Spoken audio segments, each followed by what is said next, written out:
have a dream. We choose to go to the moon. There's cities to be built, and there's a world to be helped. I regard myself as a soldier. We shall fight on the beaches. We shall fight from where the zipper ends, round under my back to my bunghole, down where your nuts hang. I guess all of you would say this about your mother. Welcome to History Squared. I am Ron Thompson. And I'm Jason. And Jason, what story do you have for me this week? I got a person for you. Montezuma II. Oh, very nice. Yes. The only thing I know about that is probably like Montezuma's Revenge, which is getting diarrhea from eating too much, I suppose, foreign food. What? They call it Montezuma's Revenge. Like if you go to like Mexico or whatever and you know, have some of the local delicacies and then you get... Oh, okay. Again, they get diarrhea from it. It's like deli belly. Yeah, okay. And you get sort of... And except it's hot food, so normally it could be very, very hot. I don't know if you've ever eaten something really hot and it shits out hot. Makes you really shit, hurts yeah. your anus. Yeah. It's very bad. It's a very bad outcome. It can't be good for you. No. I've never heard that term. But yes, that would make sense. It's a bit of revenge against the white man. There used to be Montezuma's restaurant in Canberra, and they always had ads for it on, like, you know, Mix 106.3 and, whatever, 104.7. And then it closed down. But I found one up on the Sunshine Coast. There's one.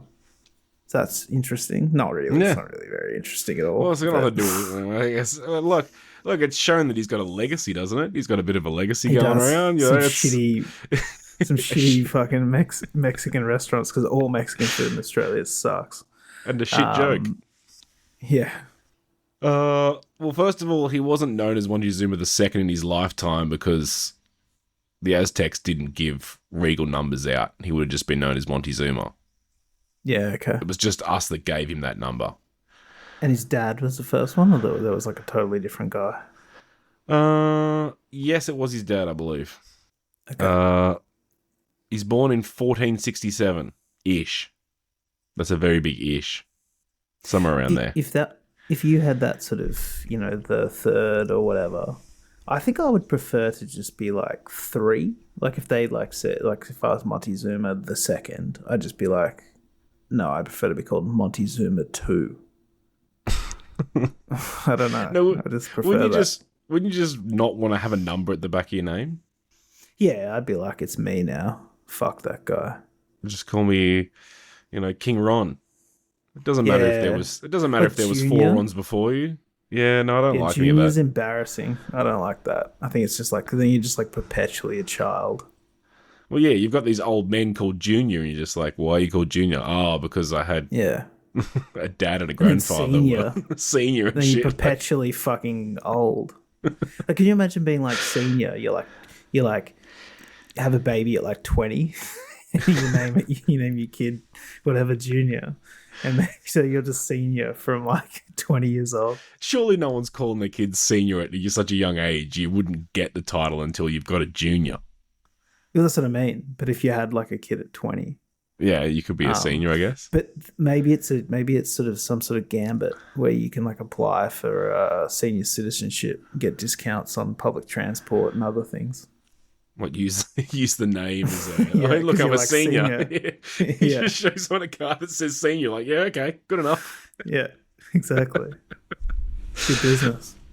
He would have grown up normal Mexican noble customs, was educated at the Calmagnac Educational Institute, where most nobles of the time were done. Nobles? Wait, they had institutes? Yeah.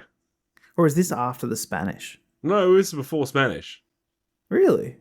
Shit, I didn't realize that. They're quite a thriving society.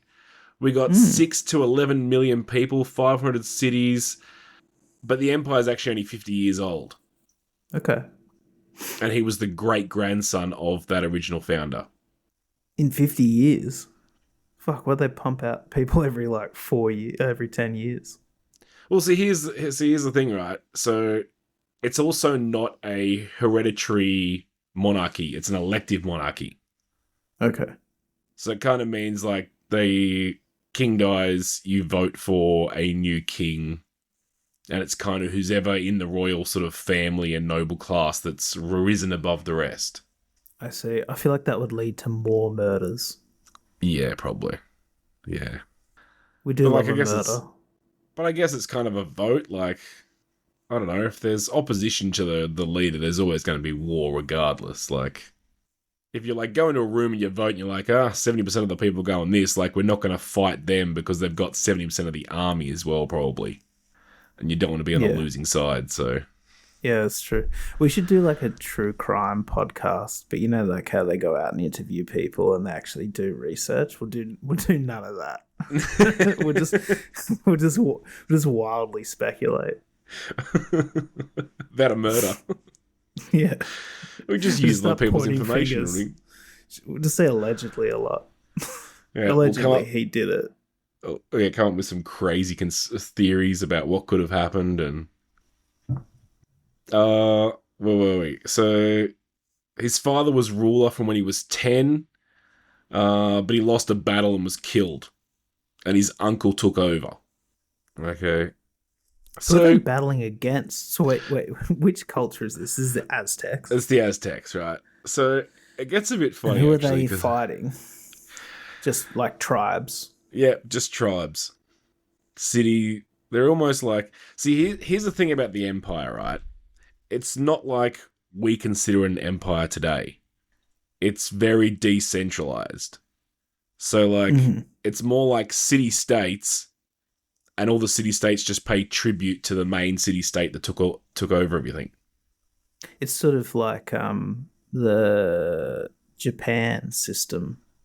You remember how, like, the emperor had like zero power and it was all kind of just run by these decentralized groups. Well, yeah, but it's not. No, that's not like that. It's more like he does have power because he's probably got the most army and the most wealth. Yeah, but like not. They're not putting their cultural ways, their tax systems. Is just like, you're a town, you got to pay us 10k, and you provide us with this many amount of troops, and we keep you safe. Sweet. Yeah. Yeah, that's not a bad system. I kind of like that. Just like make up the money any way that you can. You know, you make your own culture, religion. It's just as long as... Well, see, here's the thing, right? It's not a very stable system, is it? No. It's not a very stable system at all. We don't want to pay the 10k. Or whatever, and then that's why your battles that's why your battles are taking place as well. Now we don't believe in kings. All right, you want to watch me pronounce a bunch of words that I can't pronounce? Defund the empire. All right. Yeah. All right. I'm going to call it Hatapakasi fucking something. All right. Good, we got try. HUITZILOPOCHTLI''S. Okay, just give it a crack. Hatapakotl? I don't know. Holazilapokis Pocketil? Hazarding Pocketil? He becomes the... You'll have to send me the words in the future. He'll have to become the... Well, I can send it to you in the chat now. He becomes the main priest of that temple. Right? And then he obtains the rank of Tequila? Oh, yeah. Put Zillow Pucktilly or something. Puckley. Yeah. It's Zillow Puckley. That'll do. That'll do. Go with that. So he's moving his way up in the ranks. Aztec culture's a warrior-based thing, so rank is all about how good of a warrior you are. And another concept of, like, the war that I find very weird is you're not going to kill the opposition, right? You're going to capture them in battle and then sacrifice them. Oh, damn. Okay, you're going to try to do everything you can and not be caught then. Yeah, no, but they're not, but like, yeah, so you're fighting a battle, but instead of everyone trying to kill each other on the battlefield, everyone's actually trying to capture everyone else to take you back to sacrifice you later. They will kill, though. Well, yeah, you will die. You'll be sacrificed. No, I meant like they will kill them in the battle if they need to. But the whole objective is to not kill. Yeah, but the idea is they're not trying to kill them. They're trying to take them back. But you're still fighting over territory, so I guess you still want to win the battle. So if you have to kill them to win the battle, you're still in for that. Yeah, that's what I assume. But we'll talk later about... I'll talk about it now. So later on, we're skipping a few steps, but he fights something called the Flower Wars. Okay. And the entire purpose is it's voluntary by all parties for no territory at all.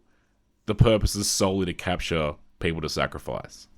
Oh, so they're just arranging a war so that people can capture people to sacrifice. Okay.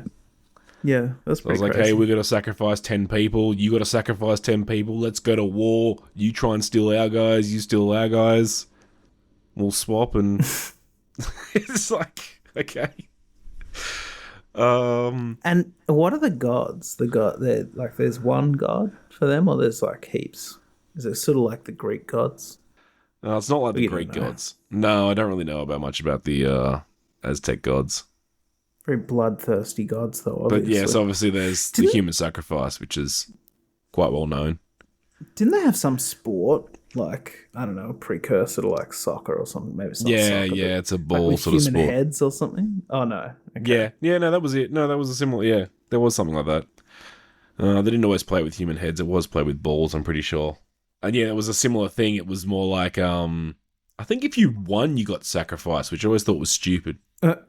Yeah, don't want to win. I swear that was the thing, and I remember just going like, why would, like, surely you're winning to survive, not winning to get sacrificed. Yeah. Because then surely you're not trying to win because maybe you want to live. Yeah, but they only want to sacrifice the greatest, I suppose. I guess, yeah, that's true. You want like, who wants to... The gods don't want the losers. Fuck the losers. Well, I would assume they'd all want virgin girls between the age of 14 and 21. Like, if movies are anything to be believed, that's what the gods want sacrificed to them. Yeah, that's true. But clearly not. All right, so his uncle dies when he's at the age of 30, and he is easily elected and crowned the new leader. Okay, he's 30, yep. He's 30. We're now in 1503. He's just been made the leader. He's given his own private zoo, sandals made of gold. Oh, so this is later than I thought. 1503. Yeah. Wow. Yeah, that's interesting. Salt baths, 300 staff, and 100 meals are made for him each day. It just seems like a giant waste. Oh, yeah, I don't know why, though. Yeah, apparently. Or like they're really small meals. I don't know. Maybe they're those fancy restaurant meals that just, it's like one that's tiny what I'm thinking. Sliver. I went to Tetsuya's once. Like, it was like an end of year Christmas party for a workplace, but like, you know, run by a very, very rich boss. And it was at Tetsuya's, and I think it was, you know, like fucking 10 courses or some shit. And I had to get Macca's on the way home because I was so hungry after this like 10-course meal, because everything was just like one bite. Like, yeah, not shit. So maybe it was that. So after his coronation, he set up 38 provincial divisions to try and centralize his empire. So he's trying to centralize a little bit more. Suppressed a bunch of rebellions after being crowned. All done to honor his coronation. So he needed some sacrifices to honor his coronation. So he went on a bit of a warpath. We also used some of them as slaves. He caught so many. Then we talked about before that he had the Flower Wars. And he fought them for a while, which, again, were for really no purpose other than to capture slaves. So between 1504 and 1519, he's involved in 73 military engagements and is said to have won 43 of them. Okay, not a great record. I mean, getting it's not close a great record. It's like but it's more 60% maybe. Yeah, but you got to think about it as like, okay, so I'm sieging a castle, right? and then he decides to give up on sieging the castle. Did he really lose, or did he just sort of like go, oh, well, I'm not taking this castle, I'm going to leave? Well, yeah, that would be considered... Yeah, he won 43, so that means he actually took 43 cities. But, you know, you sit outside a city, you're like, oh, no. It's not like he lost the other... Yeah. No, 30. I imagine he's like DJ Khaled or whatever, and he's like, you know, I never lose. So, like, he doesn't consider those losses. He's just like, I just didn't win. Yeah. Well, if you don't get beaten, it's like a bit different. So he's got about 200,000 men in 1515. So he can. He's a military. He's a military leader. He's good. But we got reports of floating temples going on in 1515. Floating temples. Floating temples. In the ocean. I'm always fascinated by what they call these things when they see them. They're just like, how do they describe them as floating temples? Oh, floating above the ground, levitating. Well, it's obviously the Spanish ships, if people haven't worked this out yet. I haven't worked it out, no. Too stupid. So, but see, this is the thing I found weird, which I also didn't know. So they saw them in 1515, but it wasn't until 1519 that they actually land. So not until 4 years later. They just hung out on the coast for 4 years, just partying. Well, yeah, I assume that was somewhere else. They were further up north or something. I just thought it was odd that it took 4 years to go from we've seen them to... Maybe they just came to check it out, and then they mapped it, you know, did some cartography, and then they came back. Maybe. Yeah. So Montezuma has been keeping an eye out for these things for the last several years. He's built some watchtowers and made sure that he was kept informed when they arrived. And Cortés arrived in 1519. And he was immediately informed and sent emissaries to meet the newcomers. And they don't have boats. Well, like they got like maybe canoes or something, but they don't have a navy, they wouldn't obviously. They wouldn't have anything compared to what the Spanish have at the time. So the Spanish like already have like cannons and guns. Yeah, they've got those big, you know, you've seen the old style, like, you know. Yeah, like a blunderbuss. Looks like a giant temple floating on water. Like, yeah, you know, the armadas. Yeah. Yep, definitely got cannons. It would have been quite spectacular, I guess. So the Spanish immediately ally with the Tlaxcalans, and they're technically local tribe. Yeah, they're a local tribe. So, put it straight out, he's immediately landed, allied himself with that city-state that's kind of with the empire, but kind of not, who's maybe sick of paying those bills that keep coming in. Mm-hmm. And they immediately join the Spanish, and they just start walking towards the capital. A caravan. So what, like, how does he align himself with these people when he doesn't speak their language? That's what I don't understand. I don't know. When he gets to that level of agreement. Don't know. Like, maybe it was because they've been there for 4 years. I'm thinking you draw two hearts in the sand, and then you put a plus in the middle. You start pointing at it. Yeah, that could be us. Just give them food. You probably kiss them lightly on the neck. You know, just a sort of like a welcome, you know, like a friendly kiss on the neck. You know, like you and the boys do. Do you reckon if like an alien came down, for example, and that alien just walked up and just kissed us on our neck, we'd all be cool with it? Tenderly. And then he starts tapping his neck, and he's you next. Harder. Suck on the neck. I think we'd shoot the alien. Like, I feel like someone would shoot the alien. I'm like, what the hell is this alien doing? And shoot the alien. What'd be pretty funny is like if the alien it comes out and it immediately gets hard, because to them like there's a cultural difference, and like getting hard is like, you know, like I'm excited, like you know, there's like this friendship in the air.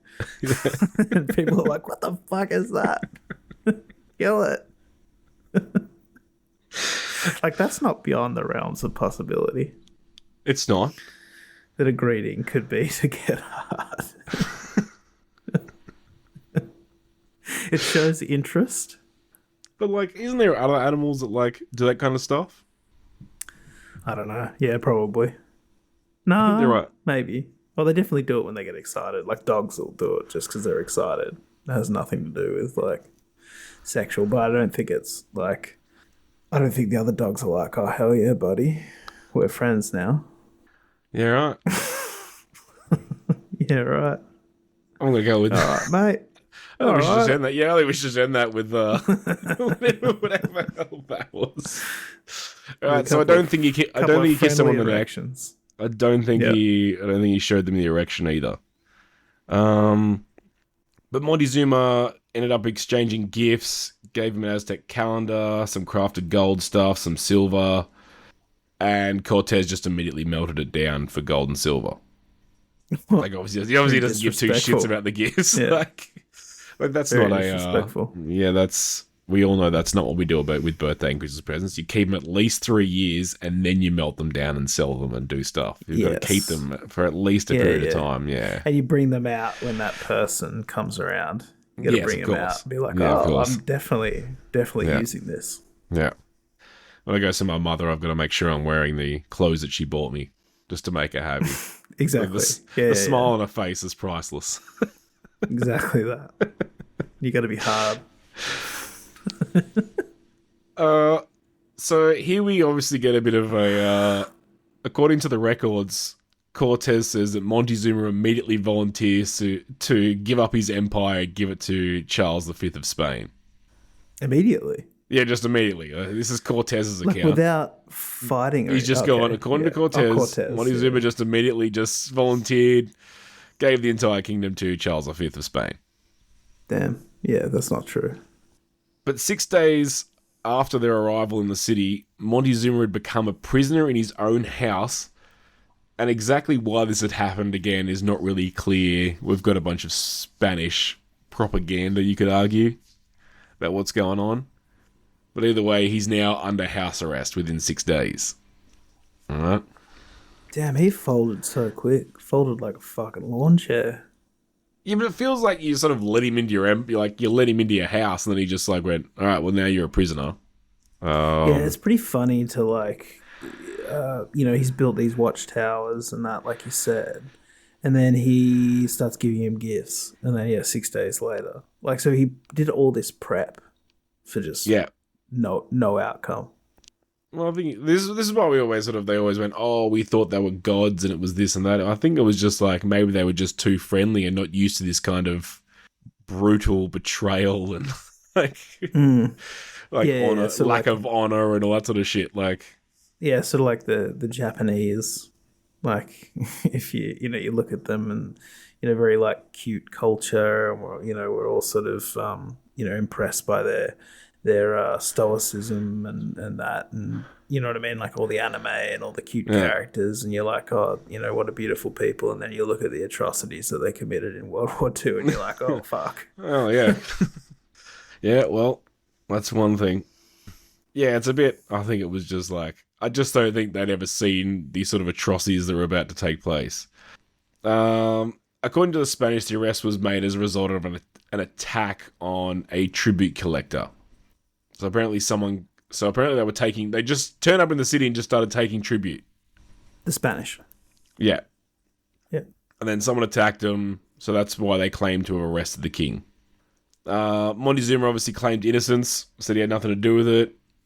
But they said he was aware of another attack that took place that severed the head of a Spaniard at a demonstration. And obviously everyone was highly displeased with these events.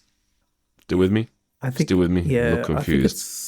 It does sound real propagandary. It does sound really propagandary. Hey, yeah, like they're just making stuff up. Like they're like, hey, this guy's got a private island with underage people. Well, even no. Well, to me, even with their argument, right? Their argument is, okay, you're the king of this land. Someone in this land did something wrong. That's your fault because you're the king. Yeah, like even their own argument. He could have been anybody. He could have just been like some like lunatic. you know, some like sort of homeless beggar who's like, you know, got some mental health issues and he just bunch attacked. of dudes just came and Could took be over your anybody. city. It's just like, no. You don't have control over every single person in your country. House arrest. Yeah. But he was treated well. At this time, he's basically still living like a king. They're still making sure he gets his meals, and he's just under house arrest. Just chilling, watching Netflix. Yeah. But the Spanish just took over the control Still of the having empire. 100 meals a day. Yeah. But the Spanish just took over his role. So they just locked him up and just started running the empire. Yeah. And he actually protected the Spaniards against potential threats with a little power he had left. So I don't know if he's got some sort of Stockholm syndrome or some shit, but like, you know, some of the nobility are like, we don't like these guys, we're trying to kick them out, and he'd just sell them out. Stockholm syndrome is interesting. I don't know a crazy amount about it, but yeah, basically, you know, it was like in Stockholm there was a bank that was taken over by like bank robbers or whatever, right? Yeah. And then the whole they say, or like a psychologist basically sort of after the events or maybe during said, oh, they've got Stockholm syndrome because they're you know, they're siding with the bank robbers, like the people, like the hostages in the situation.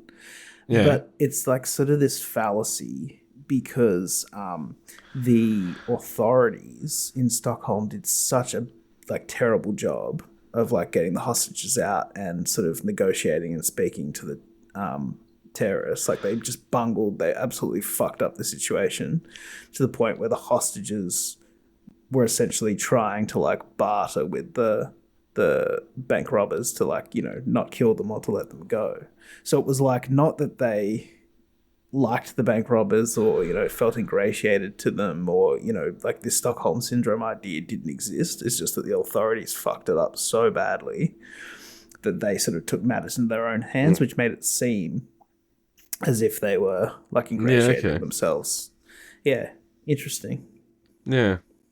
Well, see, I don't understand, like, you know, they're planning to build an army to attack the Spanish, release him, and he just goes and tells the Spanish who the leaders are. Mm-hmm. Don't know why he would do that. Obviously, bitch. Yeah. Well, all the fucking is a Yeah, Spanish shit. It's a Spanish shield. It's pathetic. Well, yeah. So the whole Aztec nobility's just got the shits with him now. You know. Rightly so. But eventually Montezuma actually goes, this rebellion's looking really bad. Cortés, maybe you should leave. Okay. And Cortés actually left to go and fight another war somewhere else. But so he went to fight. He didn't just go to fight someone else. He went to fight the Spanish who had come to actually arrest him. Because he wasn't giving enough back to the empire, or yeah, I didn't even look into it because we're not really doing Cortés. We're doing Montezuma. It's not really his story, but the point is, he goes off. He goes off to fight. Someone's trying to arrest him, and while he was gone, Spanish Aztec shit exploded. Sorry, I do want to ask a question about Cortés. Yep. So I know that there was sort of this path to nobility through piracy for some. But he was actually a representative of the government, or some sort of, I don't know, noble himself. Like he wasn't a pirate, Cortés. No. Okay. But there's privateers. You could have been a privateer, technically. I don't know. This podcast is not about Cortés. It's about Montezuma. and we deliberately avoided Cortés because this story is always told from his version of events as opposed to the version of Montezuma's events. Well, and we've already established that he's a fucking liar. Yeah, he seems pretty and very untrustworthy. Just looking for an excuse to blame this guy. So as I said, he left. Tensions exploded in the city. There was a massacre in the Great Temple. Montezuma became a hostage for the Spaniards. Okay. Wait, they came back? No, Well, so he no, left so some this- people so there. Cortez went to fight off thing, but he still left Spaniards in the city. Okay. I see. The ones that were there got into a huge fight with the Aztecs. They had to take Montezuma hostage, and they're sort of now held up in the palace, surrounded by a rebelling city. Yeah. The Spanish forced Montezuma to appear on the balcony to appeal to his countrymen to retreat. He'd hardly finished the speech when a shower of stones and darts were discharged. Okay, so his own people have now turned on him. We're not having a bar of this. He's clearly just a shell now. Discharged, huh? And from that point, he died shortly afterwards in a smallpox pandemic and was succeeded by his brother. Yeah. That took down like a lot of the empire. Yeah, the empire just collapses from here on in. It's just the end. I think his brother takes over. He dies shortly after. He also got smallpox. His other nephew, he died in a siege shortly after. Did you have the story about the eclipse? No. Wasn't that Cortez? Maybe it was. Again, that's Cortez's issue. That's not. I know, but it's such a good story. Do you want to do Cortez or not? Do you want to do Montezuma or do you want to do Cortez? Because we can do Cortez next week. Because like it's basically the same story. So, but if you have told that story, you would have proved that he's a liar, and that we shouldn't trust him, and therefore we're not going to do him. Well, yeah, but at the same time, this story is still kind of his version of the events because we don't really have the Aztecs version of events. That's true. Yeah. Yeah, but he still comes off as a liar in the story because he lies. Yes. It's still, yeah. No one believes he's just like, yeah, come in. I declare myself. I don't think anyone understood what was going on. No. Yeah, that's what the fuck? What's this idiot saying? What is that language? Yeah. I don't know. I don't have any questions. No, I've got a few more artifacts. Now, this one's going to get you because I think you're going to really enjoy this one later. So, all his sons are murdered as well. We're going down the family line. So his sons are then all murdered as well. As we said, Aztec Empire collapses. So Montezuma had numerous wives and concubines, and he fathered an enormous family. Only 2 women held positions. I'm not even going to try and pronounce their names, but they both start with a T. But following the conquest, Montezuma's daughter, Tecapol Lonzin, became known as Isabella Montezuma, was given a large estate by Cortés, who fathered a child by her, Leonor Cortés Montezuma. So Cortés banged his daughter after he died and produced. Not good. So disrespectful. It's something, isn't it? Like, is he trying to get him on the, like, is that like his attempt to like try and rebuild the Aztec Empire with his offspring as the new rulers? I don't know what that was about. Does that mean the family exists till this day? Probably it does, yeah. No, it does. It does. Definitely does. It Really? definitely does. I didn't get all the That's information, awesome. but yeah, they definitely there is, all the descendants are still around. There's quite a few of them, actually. So I postulated that Medici family, that they own Medici's peaches. So what, Montezuma's pumas? Something like that. Maybe they sell and breed big cats. What is a business? Yeah. What? I heard once, I don't know, this is probably absolutely untrue, but I Okay. did read a thing that said that there's like more lions or something, or more big cats in Texas, because you can like just have them as pets, than there are like in the wild or something. Yeah, I've also heard this fact. I believe it is true. I got pulled over once for speeding in Texas on the highway. I was speeding. And yeah, they pulled me over and the cop got me to get out of the car and he made me go and sit in his car while he ran the license and stuff. And we were just chatting and he was like, he reckoned that his colleague saw somebody get a kangaroo out of their car at a, like a rest stop. like in Texas. They just had like a pet kangaroo, which would make sense. They can basically have whatever they want. So The rest of the world should know kangaroos would make great pets, I reckon. We've got to make them a bit they're smaller. alright. Bit smaller. They're just they're pretty giant friendly. rabbits, really. Yeah, they're just giant yeah, rabbits, I mean, you really. can pat them. Yeah. I've patted them before. I got a tick once from patting. I wouldn't it's not fuck the with best. those roided male ones because there are giant, like, what do you call them? King kangaroos or whatever they are. Yeah, I wouldn't they're fuck with one of massive. those. I wouldn't. Easterns or whatever. I don't know, the ones that you see on the internet that look jacked. I wouldn't fuck with them because they will they will hit you. But you know, the female ones, they're a lot smaller, a lot gentle. You can feed them and shit. Keep them as pets. Yeah. Why not? They're alright. I've patted them at like caravan parks and stuff. Yeah, really good. I don't know what this has anything to do with because there's tigers in South America. Yeah. There's not even tigers in South America Montezuma's pumas. because there's pumas down there. No, that's the family business. Oh, okay. Whatever. We done here? Whatever. Yeah, I'm done with you. You're talking nonsense again. You just went on a 5-minute rant about tigers. Like, segue to big cat talk. It's very helpful. I'm very helpful like that.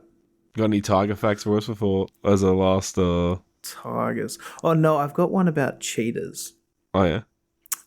Cheetahs often can't get excited enough to mate, so they have to bring in another male cheetah for the cheetah to get excited, like for them to get excited enough to mate with a female. That's pretty interesting. But why? It's sort of like you. It's going to be another male around before you're excited enough to mate.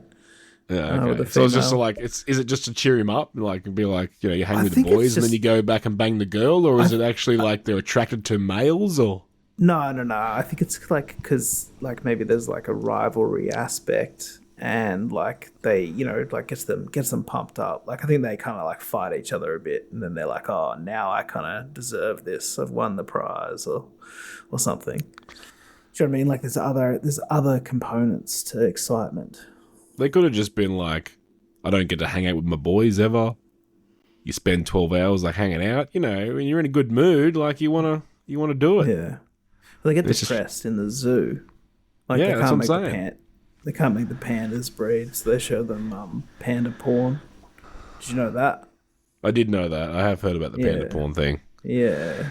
It seems odd. All pandas. Did you know that all pandas in zoos are owned by China?